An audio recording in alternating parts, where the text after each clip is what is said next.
കേരളത്തെ സംബന്ധിച്ചിടത്തോളം ഇന്ന് കേരളത്തിൻ്റെ ഭാവി എന്ന് നമുക്ക് പറയാൻ കഴിയുന്ന ഒരു മേഖല ടൂറിസമാണ്. ടൂറിസത്തിന് അനന്തമായ സാധ്യതകൾ കേരളത്തിലുണ്ട്. അതിൽ തന്നെ ഗവൺമെൻറ് ഇപ്പോൾ സ്വീകരിക്കുന്ന ഒരു സമീപനം നമ്മുടെ പരമ്പരാഗതമായി കാലാകാലങ്ങളായിട്ടുള്ള ഡെസ്റ്റിനേഷൻസ് കൂടാതെ കേരളത്തിൽ ഒരുപാട് ഒളിഞ്ഞു കിടക്കുന്ന സാധ്യതകളുണ്ട്. പ്രത്യേകിച്ച് മലബാർ അങ്ങനെയുള്ള ഒരു മേഖലയാണ്. മലബാർ ഒന്നായി എടുത്താൽ തന്നെ ടൂറിസത്തിന് വലിയ സാധ്യതകൾ, ഇനിയും ഡെസ്റ്റിനേഷൻസ് കൂടുതലായി ഡെവലപ്പ് ചെയ്യേണ്ട ഒരു മേഖലയാണ് മലബാർ. അതുമാത്രമല്ല, ടൂറിസം എന്ന് പറയുന്നത് ഇപ്പോൾ സഞ്ചാരികൾ ഏതെങ്കിലും സ്ഥലം വന്ന് കാണുന്ന, സ്ഥലം വന്ന് കണ്ടുപോകുന്ന ഒരു ടൂറിസത്തിൻ്റെ കൺസെപ്റ്റ് മാറിയിട്ടുണ്ട്. ഇപ്പോൾ അത് ഒരു സഞ്ചാരി ഒരു പ്രദേശത്ത് പോകുമ്പോൾ അവിടുത്തെ ജീവിതത്തെ ഒന്നാകെ അനുഭവിക്കുന്ന ഒരു ടൂറിസം അഥവാ എക്സ്പീരിയൻഷ്യൽ ടൂറിസത്തിൻ്റെ ഒരു കാലമാണ്. അപ്പോൾ എക്സ്പീരിയൻഷ്യൽ ടൂറിസത്തിന് ഏറ്റവും കൂടുതൽ സാധ്യതയുള്ള മേഖലകളാണ് മലബാറിലെ മിക്ക പ്രദേശങ്ങളും. ഇപ്പോൾ തന്നെ ചെറുതായി പല സ്ഥലങ്ങളിലും അത്തരം സാധ്യതകൾ പ്രയോജനപ്പെടുത്തിയിട്ടുള്ള പദ്ധതികൾ നടക്കുന്നുണ്ട്. അതെല്ലാം കൂടുതൽ വിപുലപ്പെടുത്തേണ്ടതായിട്ടുണ്ട്. അതോടൊപ്പം തന്നെ ടൂറിസത്തെയും നമ്മുടെ സാംസ്കാരികമായ പ്രത്യേകതകളെയും, ഇപ്പോൾ ഉദാഹരണത്തിന് മലബാറിലെ കാര്യം തന്നെ ഇവിടെ നിന്ന് പറയുമ്പോൾ നമുക്കറിയാം, ഒരു 3 മാസം നീണ്ടു നിൽക്കുന്നതാണ് മലബാറിലെ തെയ്യം. അവിടെ ഓരോ തെയ്യത്തിൻ്റെയും പ്രത്യേക സമയങ്ങളുണ്ട്. അപ്പോൾ നമുക്ക് നമ്മുടെ ടൂറിസം കലണ്ടറിൽ തന്നെ കൃത്യമായി അത് ഒരു വർഷത്തിൻ്റെ തുടക്കത്തിൽ തന്നെ അടയാളപ്പെടുത്തിയാൽ കേരളത്തിലേക്ക് വരുന്ന ഒരു സഞ്ചാരിക്ക് ഈ സമയത്ത് മലബാറിൽ പോയാൽ തെയ്യം അനുഭവിക്കാൻ കഴിയും എന്ന്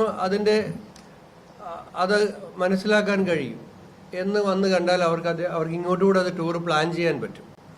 അപ്പോൾ അതുകൊണ്ട് നമ്മുടെ ടൂറിസം കലണ്ടറിൽ ഇപ്പോൾ തെയ്യമാകട്ടെ, അല്ലെങ്കിൽ കാസർഗോഡേക്ക് പോകുമ്പോൾ കാസർഗോഡിൻ്റെ ഒരു പ്രദേശത്തെത്തുമ്പോൾ അവിടെ ഇപ്പോഴും യക്ഷഗാനങ്ങൾ ഉണ്ട്. യക്ഷഗാനമാകട്ടെ, പാലക്കാട്ടേക്ക് കാണുമ്പോൾ തോൽപ്പാവക്കൂത്തുണ്ട്.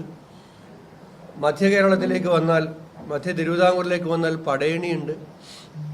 എല്ലാ മാസവും കഥകളി നടക്കുന്ന ക്ഷേത്രങ്ങളുണ്ട്. ചവിട്ട് നാടകമുണ്ട്, മാർഗംകളിയുണ്ട്, ഒപ്പനയുണ്ട്. നമ്മുടെ എല്ലാ കലാരൂപങ്ങളെയും ഒക്കെ അവർക്ക് പരിചയപ്പെടുത്തുന്ന, സഞ്ചാരികളെ പരിചയപ്പെടുത്തുന്ന, കൾച്ചറും ടൂറിസവുമായി സംയോജിപ്പിക്കുന്ന തരത്തിലുള്ള പ്രവർത്തനങ്ങളുണ്ട്. അപ്പോൾ അതുപോലെ മെഡിക്കൽ വാല്യൂ ട്രാവൽ കൂടുന്നുണ്ട്. അത് കേരളത്തിൽ എല്ലായിടത്തേക്കും എത്തുന്നുണ്ട്. വെൽനസ് ടൂറിസമുണ്ട്, അതുപോലെ തന്നെ ഫാം ടൂറിസമുണ്ട്, അഗ്രി ടൂറിസമുണ്ട്. ഇങ്ങനെ ഇതിനെല്ലാം, ഹോം സ്റ്റേക്കൊക്കെ നമുക്ക് വലിയ പ്രാധാന്യം കൊടുക്കാൻ സർക്കാർ തീരുമാനിച്ചിട്ടുണ്ട്. അപ്പോൾ ഇതിനെല്ലാം എവിടെയെല്ലാം നമുക്ക് ഉപയോഗിക്കാൻ കഴിയുമോ അവിടെയെല്ലാം അതിൻ്റെ സാധ്യതകളെ പരമാവധി പ്രയോജനപ്പെടുത്തുന്ന തരത്തിലുള്ള പദ്ധതികളുമായി നമ്മൾ മുന്നോട്ട് പോവുകയാണ്. നിങ്ങളുടെ എല്ലാവരുടെയും പിന്തുണയും സഹായവും മാധ്യമങ്ങൾ, നമ്മുടെ ഇപ്പോൾ ടൂറിസം ഓണം വാരാഘോഷം 24-ാം തീയതി മുതൽ 30-ാം തീയതി വരെ, 24-ാം തീയതി തിരുവനന്തപുരത്ത് ആരംഭിക്കുകയാണ്. കോഴിക്കോടും കേരളത്തിലെ മറ്റ് 13 ജില്ലകളിലും ഓണം ടൂറിസം വാരാഘോഷം. ഓണവും സഞ്ചാരികൾ കൂടുതലായി കേരളത്തിലേക്ക് എത്തുന്ന ഒരവസരമാണ്. നമ്മുടെ ഓണത്തിൻ്റെതായ ആഘോഷങ്ങൾ, വള്ളംകളി, വള്ളസദ്യ തുടങ്ങിയ എല്ലാം നടക്കുന്നത് ഈ ഒരു മാസത്തെ കാലമാണ്. അതിനെയും പരമാവധി ലോകത്തിന് മുമ്പിൽ വളരെ ആകർഷകമായി അവതരിപ്പിക്കുന്ന പദ്ധതികൾ നമ്മൾ മുന്നോട്ട് വയ്ക്കുന്നുണ്ട്. ഇക്കാര്യങ്ങളിലെല്ലാം നിങ്ങളുടെ എല്ലാവരുടെയും പിന്തുണ അഭ്യർത്ഥിക്കുകയാണ്.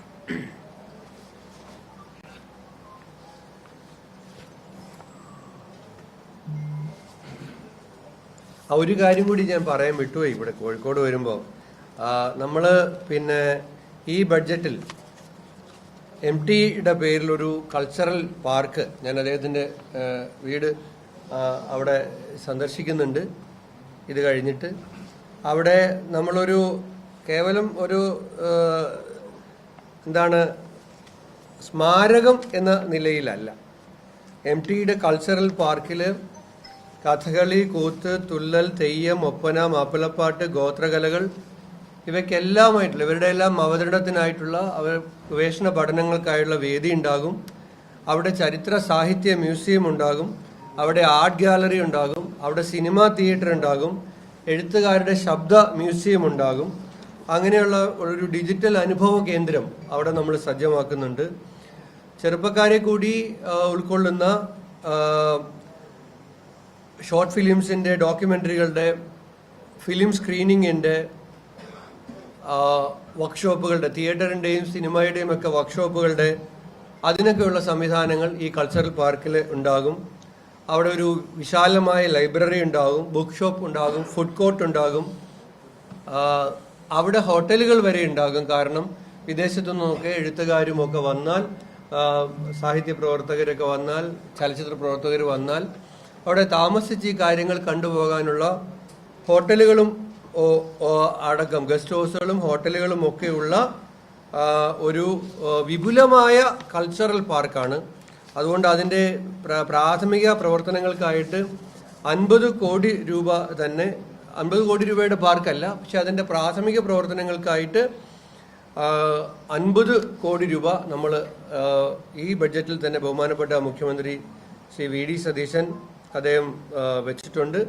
അപ്പോൾ അത് നമ്മുടെ ചരിത്രത്തെയും സാഹിത്യത്തെയും സംസ്കാരത്തെയും എല്ലാം പുതിയ തലമുറയുടെ മുമ്പിൽ അവതരിപ്പിക്കുന്ന ഒരു വിജ്ഞാന അനുഭവമാക്കി മാറ്റുന്ന ഒരു കൾച്ചറൽ പാർക്കാണ്. ഒരു പക്ഷേ ഇന്ത്യയിൽ തന്നെ ഈ രൂപത്തിലുള്ള ആദ്യത്തെ പാർക്കായിരിക്കും MT വാസുദേവൻ നായരുടെ പേരിൽ കോഴിക്കോട് യാഥാർത്ഥ്യമാകാൻ പോകുന്ന കൾച്ചറൽ പാർക്ക്.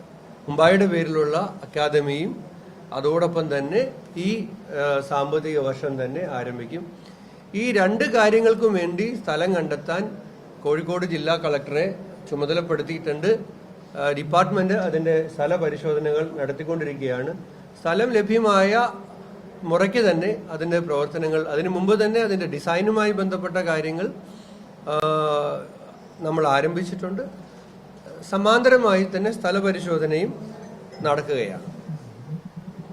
പ്രളയം കൈകാര്യം ചെയ്യുന്ന കാര്യത്തിൽ ഗുരുതരമായ വീഴ്ച സർക്കാരിന്റെ ഭാഗത്തുനിന്ന് ആക്ഷേപം എന്താണ് മറുപടി?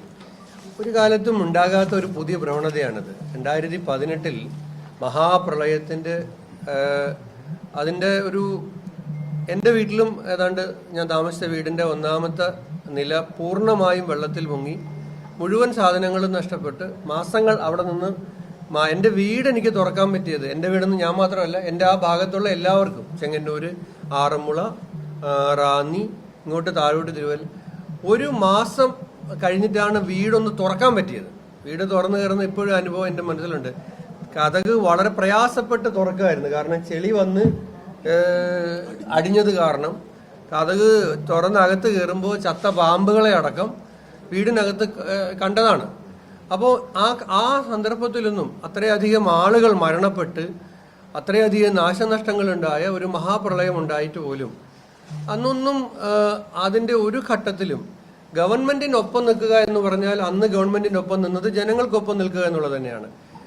അവിടെ നിന്ന് സ്വാഭാവികമായും പെട്ടെന്നുണ്ടാകുന്ന ഒരു പ്രളയത്തെ അതുമായി ബന്ധപ്പെട്ട പ്രശ്നങ്ങളെ ഒരുമിച്ച് നേരിടാനാണ് അന്നത്തെ പ്രതിപക്ഷം പരിശ്രമിച്ചത്. പക്ഷെ ഇന്ന് 2ാമത്തെ ദിവസം മുതൽ രാഷ്ട്രീയ ആരോപണങ്ങൾ,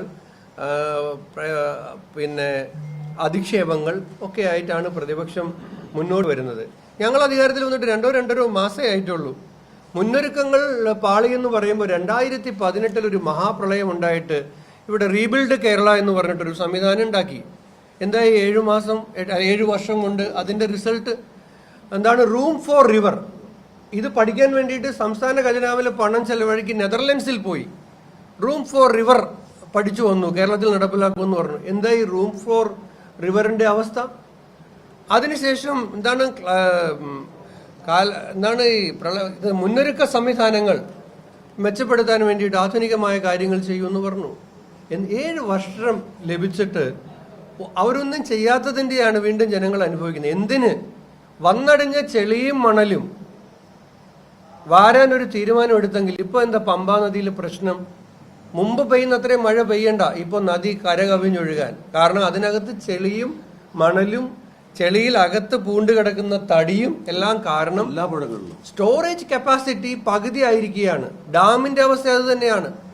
ഇപ്പോ 2 പ്രധാന ഡാമിലും 50% താഴെയായിരുന്നു, പമ്പയിലും കക്കയിലും. അത് കാരണം നമുക്ക് ഈ വലിയ മഴ വന്നിട്ടും ഡാമിനെ സംബന്ധിച്ചൊരു പ്രശ്നം ഉണ്ടായില്ല. പക്ഷെ ആ ഡാമുകളിലടക്കം ഈ പറഞ്ഞ ചെളിയും മണലും വാരി സ്റ്റോറേജ് പഴയതാക്കി നിലനിർത്താനുള്ള നടപടി പോലും 7 വർഷം ഒരു പ്രളയത്തിന് ശേഷം ലഭിച്ചിട്ടും ഒന്നും ചെയ്യാത്ത ആളുകൾക്ക് 2-2.5 മാസമായ ഒരു ഗവൺമെന്റിനെ ഒരു പ്രളയമുണ്ടായ 2ാമത്തെ ദിവസം വിമർശിക്കുന്നതിന്റെ ഔചിത്യം അവർ പരിശോധിക്കേണ്ടതാണ്. ഈ ഗവൺമെന്റിന് സാധ്യമായ എല്ലാ കാര്യങ്ങളും എല്ലായിടത്തും ചെയ്യുന്നുണ്ട്. ഇപ്പം ക്യാമ്പിലെ പ്രശ്നം പരിശോധിച്ചാൽ എല്ലാ ജില്ലാ കളക്ടർമാർക്കും മുഖ്യമന്ത്രി ദുരിതാശ്വാസ ക്യാമ്പുകൾക്ക് ആവശ്യമായ കാര്യങ്ങൾ കണ്ടെത്താനുള്ള തുക അഡ്വാൻസായി അനുവദിച്ചു. അത് തഹസിൽദാർമാർക്ക് കൊടുത്തു, പഞ്ചായത്തുകൾക്ക് അതിനുള്ള അവകാശങ്ങൾ കൊടുത്തു, വില്ലേജ് ഓഫീസർമാരോട് ആദ്യം സപ്ലൈകോയിൽ നിന്ന് സാധനം വാങ്ങണമെന്നായിരുന്നു പഴയ ഒരു ഉത്തരവ്. ചിലപ്പോൾ രാത്രിയിൽ തുടങ്ങുന്ന ക്യാമ്പിൽ സപ്ലൈകോ രാത്രിയിൽ ഉണ്ടാകണമെന്നില്ല, ലോക്കൽ പർച്ചേസ് നടത്തിക്കോ, പണം ഗവൺമെന്റ് റീഇംബേഴ്സ് ചെയ്ത് കൊടുക്കും എന്ന് പറഞ്ഞതടക്കമുള്ള കാര്യങ്ങൾ ചെയ്തിട്ടുണ്ട്. അപ്പോൾ സമ്പത്ത് ഒരു പ്രശ്നമല്ല. അപ്പം എല്ലാ കാര്യങ്ങളും, പിന്നെ അസാധാരണമായ സാഹചര്യം, അസാധാരണമായ മഴ ഒക്കെ ഉണ്ടാകുമ്പോൾ ഉണ്ടാകുന്ന ചില ഒറ്റപ്പെട്ട പോരായ്മകൾ ഉണ്ടാകും. അതെല്ലാ കാലത്തും മലയാളി ഒരുമിച്ച് നിന്നാണ്, രാഷ്ട്രീയം മറന്ന് ഒരുമിച്ച് നിന്നാണ് അത് പരിഹരിച്ചിട്ടുള്ളത്. നിങ്ങൾ പത്രപ്രവർത്തകരല്ലേ? 2ാമത്തെ ദിവസമോ 3ാമത്തെ ദിവസമോ 4ാമത്തെ ദിവസമോ 2018 അന്നത്തെ പ്രതിപക്ഷം ഗവൺമെന്റിനെതിരെ വിമർശനമായി വന്നിട്ടുണ്ടായിരുന്നോ എന്ന് നിങ്ങൾ പരിശോധിക്കുക. ഇതിനേക്കാൾ കൂടുതൽ മനുഷ്യജീവൻ നഷ്ടപ്പെട്ടില്ലേ? ഞങ്ങളൊക്കെ പറഞ്ഞിട്ടുണ്ട്. അതിൻ്റെ എല്ലാം ഒരു ഘട്ടം കഴിയുമ്പോൾ പറഞ്ഞു, ഇവർക്കും ഞങ്ങൾ ഈ ഗവൺമെന്റ് വിമർശനാതീതരൊന്നുമല്ല. പ്രതിപക്ഷം വിമർശിക്കുന്നുണ്ടെങ്കിൽ അത് ജനങ്ങൾക്ക് വേണ്ടിയുള്ള ചോദ്യങ്ങളായിട്ട് ഞങ്ങൾ അതിനെ പരിശോധിക്കത്തുള്ളൂ, പരിഗണിക്കത്തുള്ളൂ. പക്ഷേ ഈ നിമിഷം, ഈ ദിവസം, 2ാം ദിവസം തന്നെ ഇത് വേണ്ടിയിരുന്നോ എന്നുള്ളത് അവര് പരിശോധിക്കേണ്ട ഔചിത്യത്തിന്റെ ഒരു കാര്യമാണ്. ഈ KU ജനീഷ് കുമാർ വിമർശനം വീണ്ടും തുടരുകയാണ്. കേവലം താലൂക്ക് ഓഫീസിൽ യോഗം ചേർന്നതുകൊണ്ട് മാത്രം കാര്യമില്ല, ദുരന്ത സ്ഥലത്ത് എന്തുകൊണ്ട് പോയില്ല എന്നുള്ളതാണ് അദ്ദേഹം വീണ്ടും ആവർത്തിച്ചിരിക്കുന്നത്. മാത്രമല്ല VD സതീശനെ പോലെ വാതുറന്നാൽ നുണ പറയുകയാണോ മന്ത്രി, താങ്കളൊരു യുവമന്ത്രിയാണ് എന്നൊക്കെയാണ്. ഞാൻ ഇതിനൊക്കെ എന്താ പറയേണ്ടത്? ഞാൻ അവിടെ ഗസ്റ്റ് ഹൗസിൽ കിടന്ന് ഉറങ്ങിയെന്നാണ് അദ്ദേഹം പറഞ്ഞത്. ഞാൻ അവിടെ 1-ാം തീയതി ചെന്നതാണ്. ഞാൻ അവിടെ 1-ാം തീയതി ചെന്നു. ഞാനും അദ്ദേഹവും കൂടെ ദുരിതാശ്വാസ ക്യാമ്പുകൾ സന്ദർശിക്കുന്നതിന്റെ ചിത്രമാണിത്. അദ്ദേഹം പറഞ്ഞു, ഞാൻ അവിടെ കിടന്ന് ഉറങ്ങുകയാണ്, ഉറങ്ങിയാൽ കാര്യം മനസ്സിലാകുമോ എന്നാണ് ചോദിച്ചത്. ഞാനും അദ്ദേഹവും കൂടെ കോന്നി അസംബ്ലി മണ്ഡലത്തിലെ ദുരിതാശ്വാസ ക്യാമ്പുകൾ ഞങ്ങൾ ഒരുമിച്ച്, ഞാൻ അദ്ദേഹത്തെ അങ്ങോട്ട് വിളിക്കുകയായിരുന്നു, അദ്ദേഹം എന്നെ ഇങ്ങോട്ട് വിളിച്ചല്ല. ഞാൻ അദ്ദേഹത്തെ അങ്ങോട്ട് വിളിച്ച് നമുക്ക് കോന്നി താലൂക്കിൽ ഒരു മീറ്റിംഗ് എടുക്കണം, അപ്പോൾ അതിൻ്റെ സമയം പറഞ്ഞു. ഈ സമയം ഞാൻ പറഞ്ഞു, ഞാനിപ്പോൾ തിരുവല്ലയിലേക്ക് പോവുകയാണ്, തിരുവല്ലയിൽ എനിക്ക് ദുരിതാശ്വാസ ക്യാമ്പുകൾ സന്ദർശിക്കണം, വെള്ളം കയറിയ സ്ഥലങ്ങൾ കാണണം, തിരുവല്ല താലൂക്ക് ഓഫീസിൽ ഒരു മീറ്റിംഗ് എടുക്കണം. അതിനുശേഷമുള്ള ഒരു സമയം 3 മണി സമയം താങ്കൾക്ക് സൗകര്യമായിരിക്കുമോ? ഇല്ലെങ്കിൽ താങ്കൾ പറയുന്ന സമയത്ത് വരാം, ആ സമയത്ത് ഞാൻ വേണമെങ്കിൽ അടുത്തൊരു മണ്ഡലത്തിലേക്ക് പോകാം എന്ന് പറഞ്ഞു. 3 മണിക്ക് ബുദ്ധിമുട്ടില്ല എന്ന് പറഞ്ഞു. ഞാൻ എത്തുന്നതിന് മുമ്പ് അദ്ദേഹം അവിടെ താലൂക്ക് ഓഫീസിലെത്തി. ഞാനും അദ്ദേഹവും തമ്മിൽ ഉദ്യോഗസ്ഥ തലത്തിലുള്ള യോഗം നടത്തി. അവിടെ അദ്ദേഹം പ്രധാനമായും പറഞ്ഞ ഒരു പ്രശ്നം, അദ്ദേഹം മാത്രമല്ല, അദ്ദേഹം ജില്ലാ പഞ്ചായത്ത് പ്രസിഡന്റ്, പത്തനംതിട്ടയിലെ പഞ്ചായത്ത് പ്രസിഡന്റുമാർ പറഞ്ഞൊരു പ്രധാന പ്രശ്നം, കാർഷിക മേഖലയിൽ വലിയ നഷ്ടമുണ്ടായി. ഇപ്പോഴുണ്ടാകുന്ന നഷ്ടപരിഹാരം അത് മതിയാവില്ല. അത് പഴകുളം മധു പറഞ്ഞു, അത് അബിൻ വർക്കി പറഞ്ഞു, അത് ജനീഷ് കുമാർ പറഞ്ഞു, ശാന്തകുമാർ പറഞ്ഞു, വർഗീസ് മാമൻ പറഞ്ഞു. അത് ഞങ്ങൾ ക്യാബിനറ്റിൽ ഈ പ്രദേശങ്ങളിൽ പോയി കിട്ടിയ വിവരങ്ങളുടെ അടിസ്ഥാനത്തിൽ, മുഖ്യമന്ത്രിയുടെ കിട്ടിയ വിവരങ്ങളുടെ അടിസ്ഥാനത്തിൽ ക്യാബിനറ്റിൽ കൊണ്ടുവന്ന് 25% കാർഷിക മേഖലയിലെ നഷ്ടപരിഹാരം വർദ്ധിപ്പിച്ചുകൊണ്ടുള്ള തീരുമാനം ഗവൺമെന്റ് എടുത്തു പ്രഖ്യാപിച്ചു. 25%. എത്ര വർഷങ്ങൾക്ക് ശേഷമാണ് കാർഷിക മേഖലയിലെ പ്രളയ നഷ്ടപരിഹാരം വർദ്ധിപ്പിക്കുന്നത്? അപ്പം ഇത് ഞാൻ ചെയ്തു. അതിനുശേഷം പിന്നെ ക്യാമ്പുകൾ സന്ദർശിച്ചു. പിന്നെ നിങ്ങൾ എല്ലാവരും മനസ്സിലാക്കേണ്ട ഒരു കാര്യം, അവിടെ വലിയ ആശങ്കയുണ്ടായിരുന്ന സ്ഥലം. കോന്നിയിൽ 3 സ്ഥലത്ത് പിന്നെ ഉരുൾപൊട്ടലുണ്ടായി.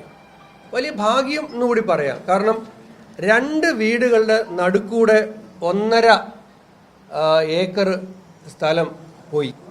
2 വീടിന്റെ നടുക്കൂടെ പോയി. അത് അപ്പുറത്തോട്ടോ ഇപ്പുറത്തോട്ടോ മാറിയെങ്കിൽ 2 വീട് പോകുമായിരുന്നു. പക്ഷെ അവിടെ ഭാഗ്യത്തിന് അങ്ങനെ ഒരു നാശനഷ്ടം ഉണ്ടായില്ല. നടുക്കൂടെ പോയത് കാരണം അല്ലെങ്കിൽ ആളപായം ഉണ്ടായില്ല.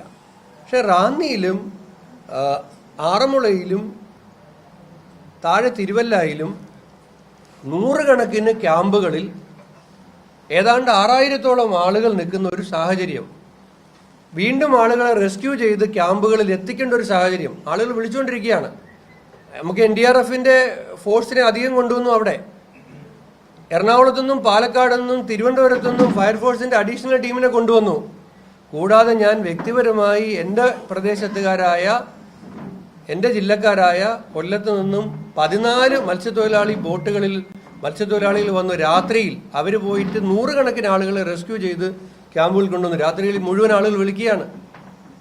വൈദ്യുതി ഇല്ലാത്ത സാഹചര്യമാണ്. ആ സമയത്താണ് റെസ്ക്യൂ നടത്തേണ്ടത്.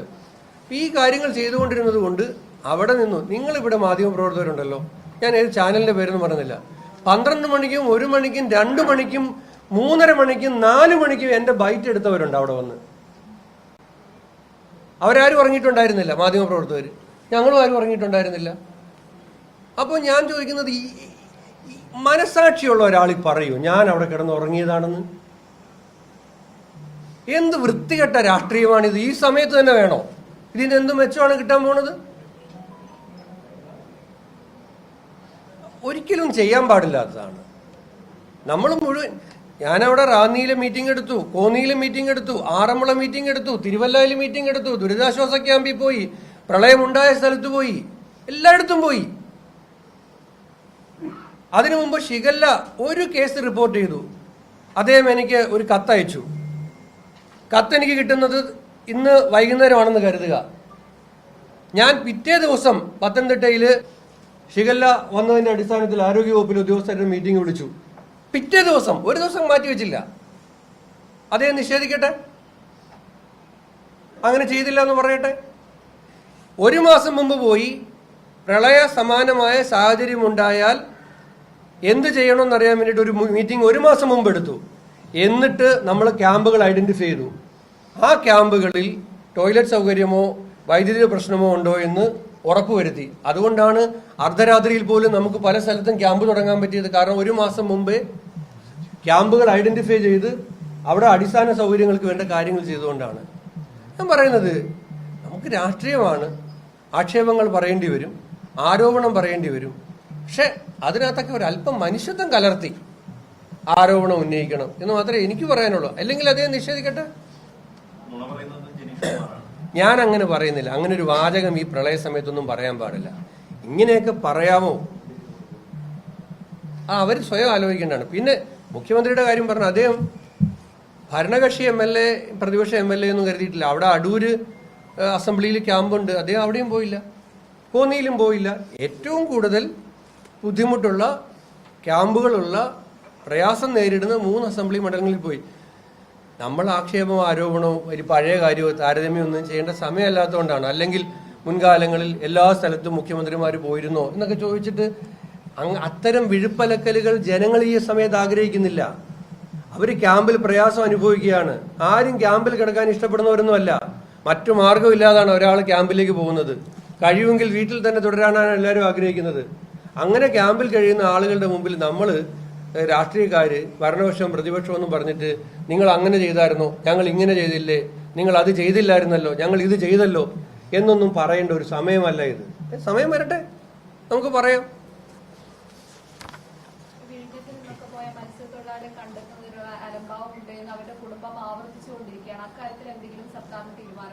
ഇല്ല, സർക്കാരിന്റെ തീരുമാനമുണ്ട്. സർക്കാർ അവരുടെ തെരച്ചിൽ സംവിധാനങ്ങൾ കൂടുതൽ ശക്തമാക്കിയിട്ടുണ്ട്.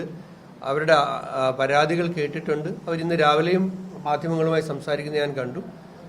അത് ഊർജിതമായി വിഴിഞ്ഞത്ത് തെരച്ചിൽ നടക്കുന്നുണ്ട്, നീണ്ടകരയിലും തെരച്ചിൽ നടക്കുന്നുണ്ട്. ദൗർഭാഗ്യകരമായ സാഹചര്യത്തിൽ അവരെ ലഭിച്ചിട്ടില്ല. കിട്ടുമെന്നാണ് നമ്മൾ പ്രതീക്ഷിക്കുന്നത്. അതിനുള്ള തെരച്ചിൽ ഊർജിതമാക്കുകയാണ്.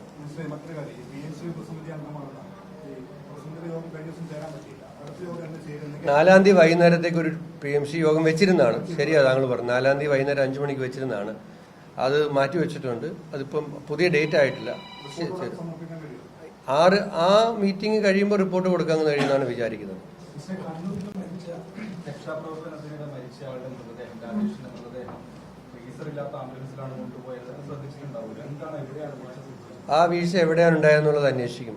അത് വളരെ ഗൗരവത്തിൽ തന്നെ അന്വേഷിക്കും. പാടില്ലാത്തതായിരുന്നു അന്വേഷിക്കും.